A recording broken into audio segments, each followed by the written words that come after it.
নির্বাচনী প্রচারণার সময় গুলিবিদ্ধ হওয়ার পার হয়েছে দুদিন, এখন অবস্থা আশঙ্কাজনক। বলছিলাম ইনকিলাব মঞ্চের মুখপাত্র ও ঢাকা ৮ আসনের সম্ভাব্য স্বতন্ত্র প্রার্থী শরীফ ওসমান হাদির কথা। উন্নত চিকিৎসার জন্য তাকে বিদেশ নেওয়ার কথা গতকালই জানিয়েছিল অন্তর্বর্তী সরকার।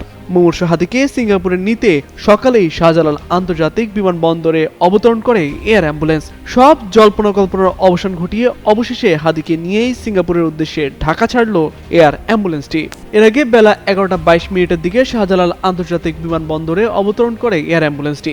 বিমানবন্দর সূত্র জানায় সবকিছু ঠিক থাকলে অসপ্রে এভিয়েশনের এয়ার অ্যাম্বুলেন্সটি দুপুরেই ছেড়ে যাওয়ার কথা। এরপরই হাসপাতাল থেকে হাদিকে আনতে বিমানবন্দর থেকে এভার কেয়ারে যান মেডিকেল টিমের দুজন সদস্য। পরে ঠিক সোয়া 1টার দিকে এভার কেয়ার হাসপাতাল থেকে তাকে হযরত শাহজালাল আন্তর্জাতিক বিমানবন্দরের উদ্দেশ্যে বের করে নেওয়া হয়।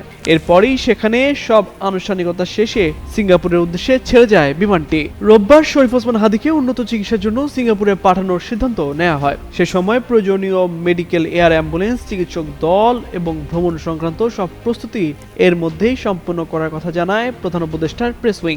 বলা হয় সিঙ্গাপুর জেনারেল হাসপাতালের অ্যাক্সিডেন্ট ইমার্জেন্সি বিভাগে তার চিকিৎসার সব ধরনের ব্যবস্থা নেওয়া হয়েছে।